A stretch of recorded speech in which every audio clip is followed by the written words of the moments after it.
Exercise. Exercise, yan kaya tayo. Kaya ako'y iyo eh. Wow! Guys, si Macy's guys, maaga yung gumigising. Oras ka gumigising? Squat. Mag-exercise ka na nun.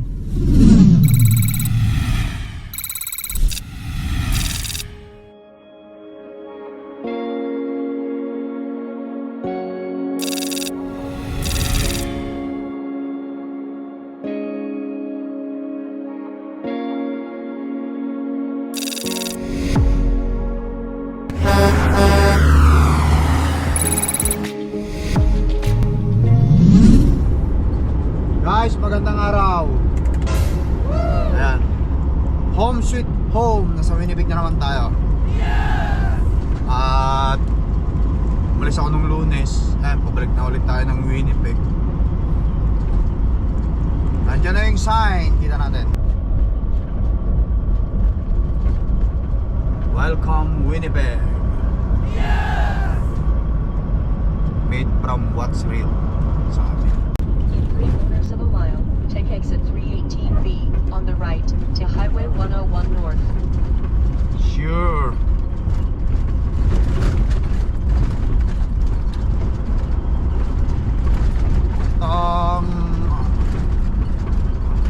Araw ngayon is Sabado guys. Kukuha tayo ng day off lang o reset lang.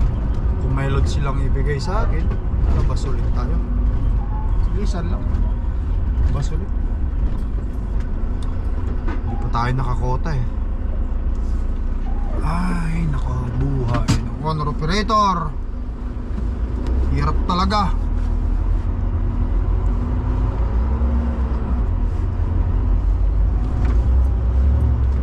Kaya lang, kailangan nating magtiyaga sa sitwasyon hanggat di tayo nakabayad ng bahay. I mean, ng truck. Lapit na rin sa awan ni Lord. Sana matapos ko rin ang truck ko tulad ng mga ibang tropa. Para pagka natapos ko maghanap ako ng local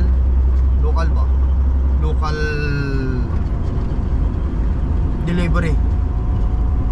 Maglo-local ako para lagi tayong nakakauwi. 318B on the right to Highway 101 North. Lagi tayong home time, makita natin yung pamilya natin, masubaybay natin yung paglaki ng mga anak natin. Kaya sa ito, sinasabi ko sa inyo kasi based from my preferences, no, I don't mind sa ibang mga truck driver, especially sa mga kapwa nating mga vlogger na truck driver na long haul. Kasi di ba long haul tayo ngayon, talagang umaabot tayo ng mga ilang araw, minsan weekly pa sa karsada bago makauwi. Naranasan ko rin yan, yung buhay ng lungol, matagal, malungkot, so lonely. Kung makahanap tayo ng parang local lang, since bayad naman na yung truck natin, Continue on Highway 100. maglo-local na lang ako. Ang importante doon, wala na akong obligasyong binabayaran buwan-buwan. Kahit sumahod lang ako ng sakto lang, okay na. Ang importante, lagi lang tayong sa bahay. Patuloy yan, may 3 akong maliliit. Number 1 talaga yung mga anak natin ngayon. Baga hindi naman tayo down o hindi naman tayo naghahabol ng financial na kaya hindi natin kailangan maghahataw kung tutusin. Sa akin para sa akin lang yung sinasabi ko guys I'm sure marami naman truck driver talaga na nasa city lang, yung masaya sila sa city kasi every night nakakauwi, ganyan. Pero alam ko naman, iba yung paniniwala or iba yung point of view ng ibang mga nasa lungsod.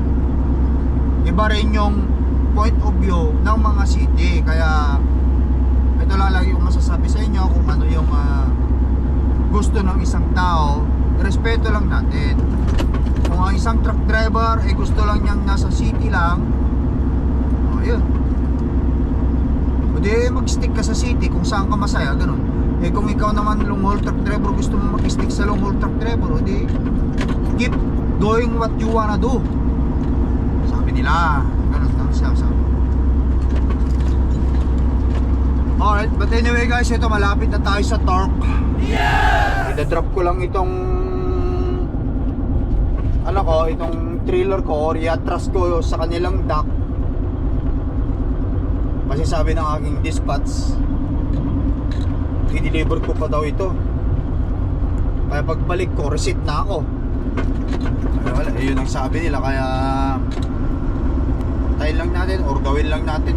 Alright guys, we are now in our company, Turk in Turk. At nandyan na rin si La Mrs. Inaabangan na ako para sunduin. Sundo-sundo lang tayo ng ating Mrs. at saka mga kids.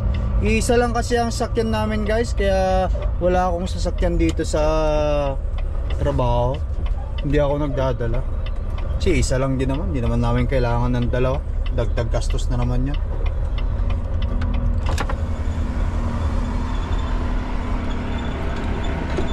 Hi!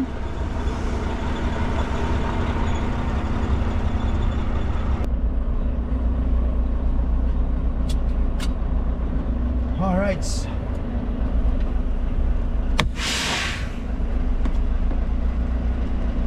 Sabi ng dispatch ko, atras ko lang daw muna sa dock, tapos uwi muna ako, mag-reset. After reset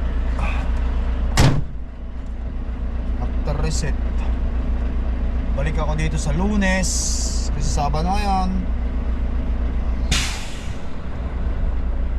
I-deliver natin yun. Ito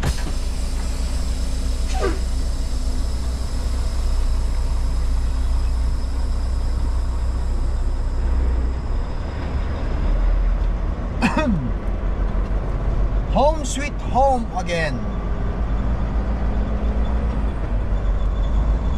Tapos tayo dito sa dock. Oh, nagutom na ako. Nagpalipas ako ng gutom. Fasting.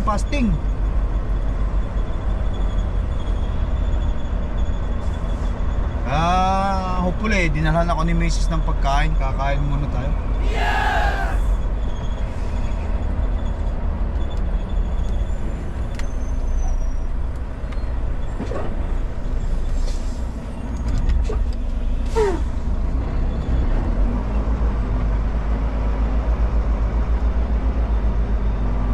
Kaon muna, kaon.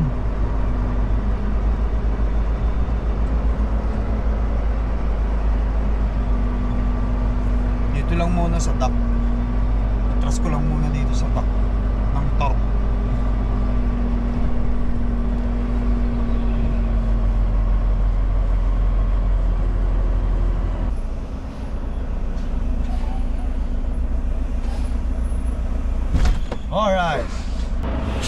Alright.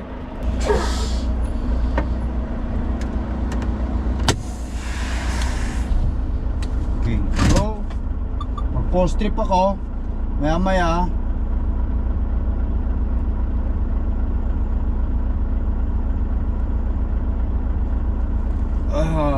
Tayo lang natin muna sila miss dito. Anong oras na ba? Mga tao 3:45.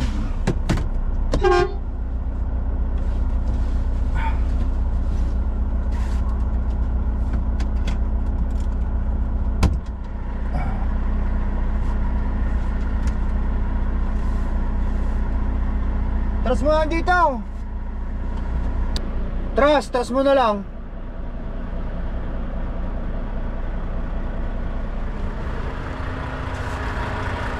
Yeah, tras. Okay.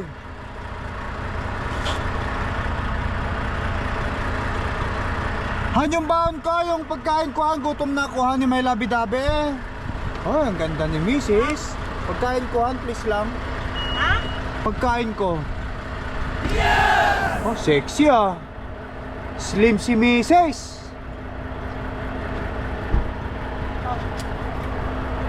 How's Ate Sinel doing? She's doing a great job already. She's doing a great job already. Ano itong ulam, Han? Han? Oh, thank you. Uy! Punong-puno pala eh.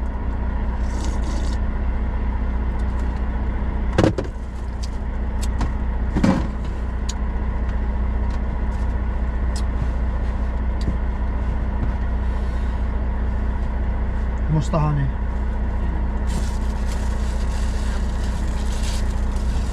Yan muna, ano kunin mo? Pagkain mo na nakakuha, okay lang ba sa'yo? Guys, kumain muna tayo. Meron tayong konting rice. 1 cup ang dala siguro ni Mrs. Tapos meron siyang sabaw, oh. Ano to, ang tinulang manok, no?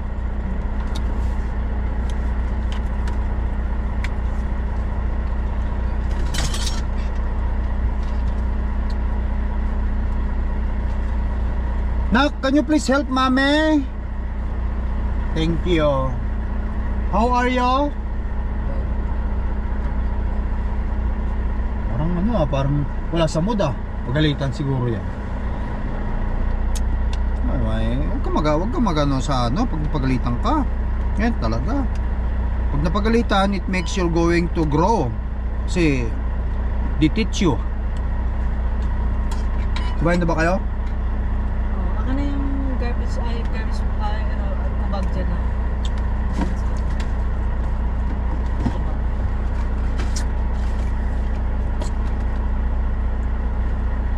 Siguro ka takabaki ang kumain na.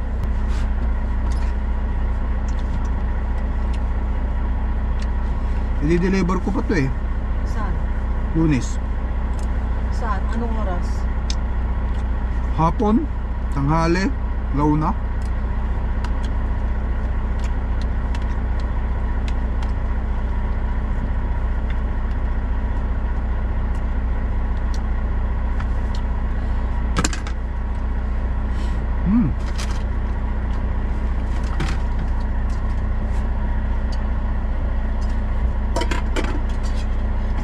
Gutom na rin kasi hapon. Ikaw ba kumain ka na? Kanina. Meron palang itlog oh. Tinulang manok na may itlog guys ang ano sinalubong na tanghalian ko ni Mrs. Salamat mami sa tinulang manok mo. Han, sumero ko dyan.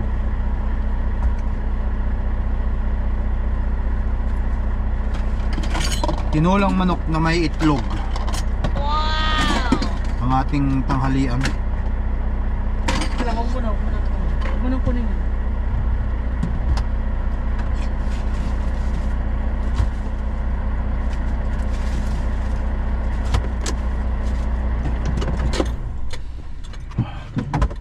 Patay mo na.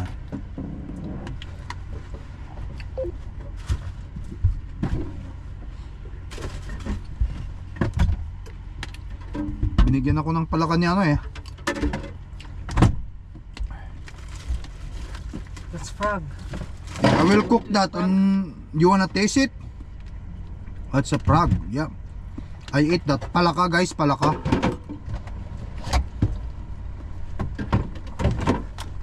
Palaka. Ayun. Ano mo?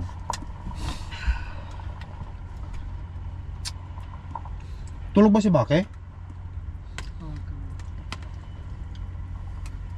yeah. Ay si Clark? No. Oh, okay. She doesn't wanna go down? Go out?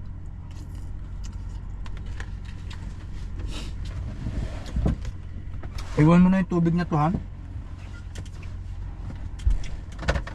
Ito ba kitanggal mo na lang? Just stopin mo dun, oh. Meron yata ako kunting damit. Isang beses lang naman ako naligo, eh.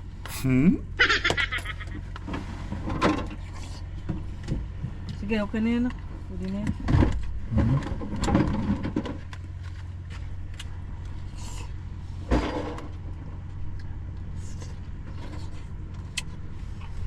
Tapos ka na ba, Han? Sige na, we're done na. Nantok ako. Nantok. Ba oras ka natulog? Maaga ka nagising yata eh. Nag-prepare ka ng pagkain bata? Exercise. Exercise? Yan kaya tayo. Kaya ako'y iyo eh. Wow! Guys, si Macy's guys, maaga yung gumigising. Anong oras ka gumigising? Squat. Mag-exercise ka na nun. Hindi pa, kakape pa ako. Kape. Yun ang routine mo, alas 4 ka gigising. Tapos kape muna.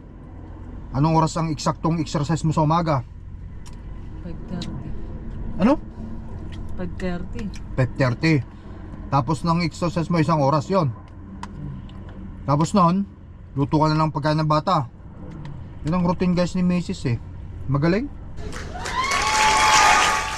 Kaya naman ako isa kanya eh.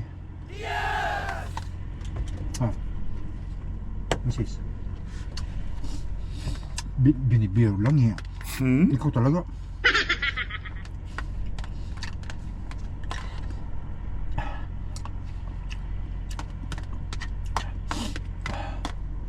Kala mo laking pinahayat ni Mrs. Mas lalo siyang naging strong ngayon eh. Ilang kilo ka ba dati, Han? 100. Huh? 100. 100 kg, so 200 plus pounds.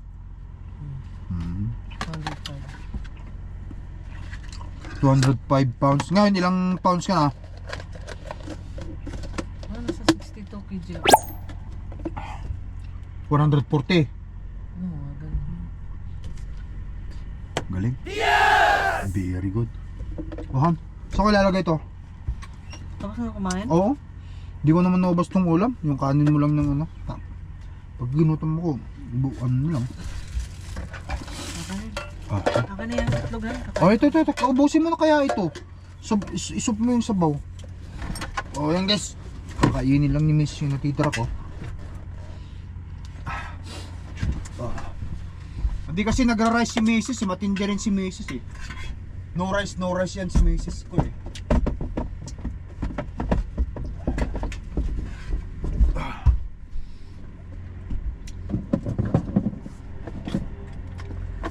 Alam, ilang ito pa pala no, para maugasan din. Doon lang ilagay.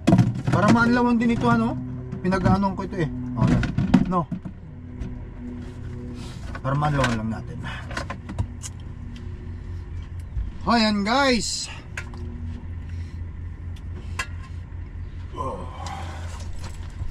Busog na busog.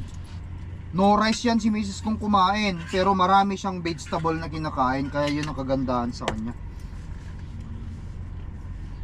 Doon ako bilib sa kanyang motivation eh. Motivational, or hindi mo masasabi kung motivation yun o ano eh. Ang tawag nito yung discipline eh. Kasi kapag ka motivated lang. Kapag ka kailan ka lang motivated tsaka kagagalaw, siya kahit na may nararamdaman eh ano eh, hindi siya mapakali hanggat hindi niya magawa yung kanyang schedule eh. Kaya masasabi natin na yung magayon, kung comparison lang between motivated at saka discipline, siya ay disiplinado. Nagkakaedad na tayo eh. Not to brag, pero itong mga ganitong kaedad natin, kailangan na rin nating mag-exercise guys. Yung mga ibang tao, sabi nila wala daw silang sakit. Hindi na ako naniniwala dun. Lalo't sa tracking eh, hindi ka naman masyadong gumagalaw. Okay, ibaba mo na to Han, tapos ano ka ba? Sige, pababa rin ako, tapos ikutan ko ang truck. Oo. Yan. Baba lang natin to guys. Kasi siyempre hindi ko na inanhook eh.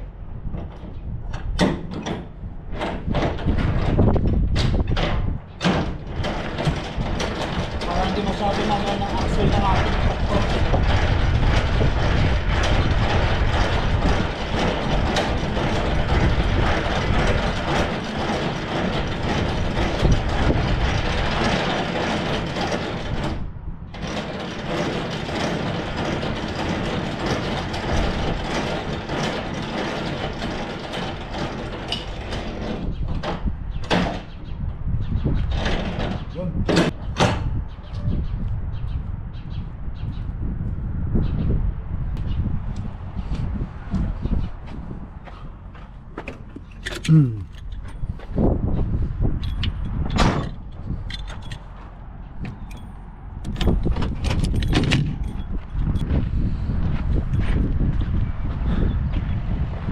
Muna, diyan ka muna.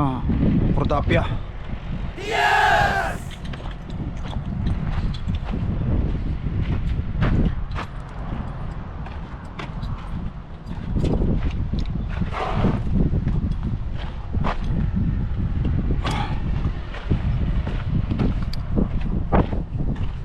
Mga bata. Hi, Baki!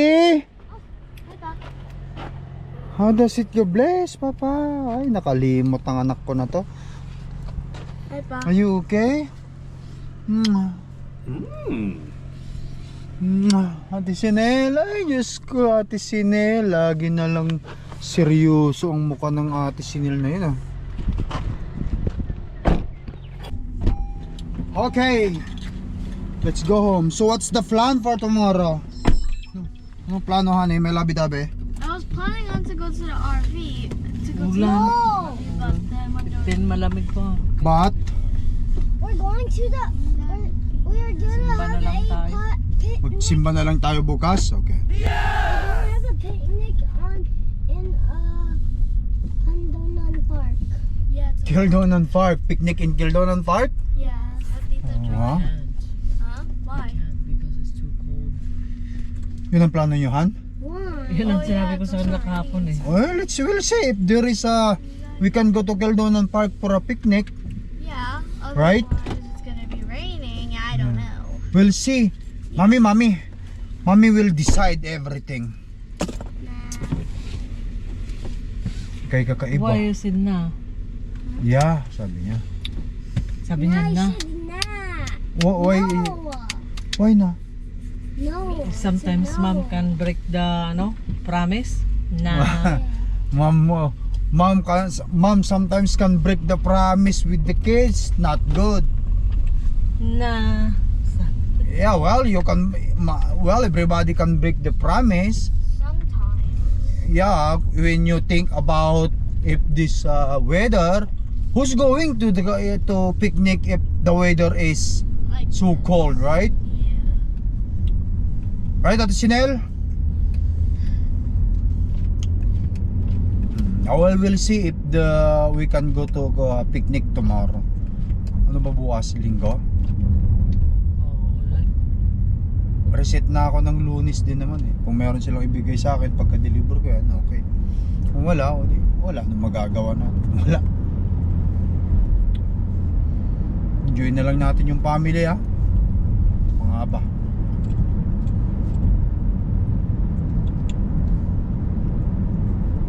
But anyway guys, paalam na muna kami, no. Hanggang dito na lang yung video vlog natin. Home time ulit sila kay. Bukas, kung sakali, mag-picnic kami sa park. Enjoy natin yung home time. At baka magsimba muna kami kasi since bukas is Sunday. Right, Mami? Huwag natin kalimutan yung church. Para sa ganun eh, tuloy-tuloy lang yung blessing natin. Or hindi man blessing sa financial, ang number one dyan is the health of our family. Right, kids? Okay, so say bye-bye to the cam. Batiti. Mommy. Bye-bye, guys. Guys, until next time, thank you for watching. Peace up.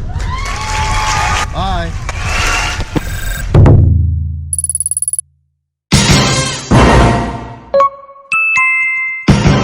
Lakai Tracker.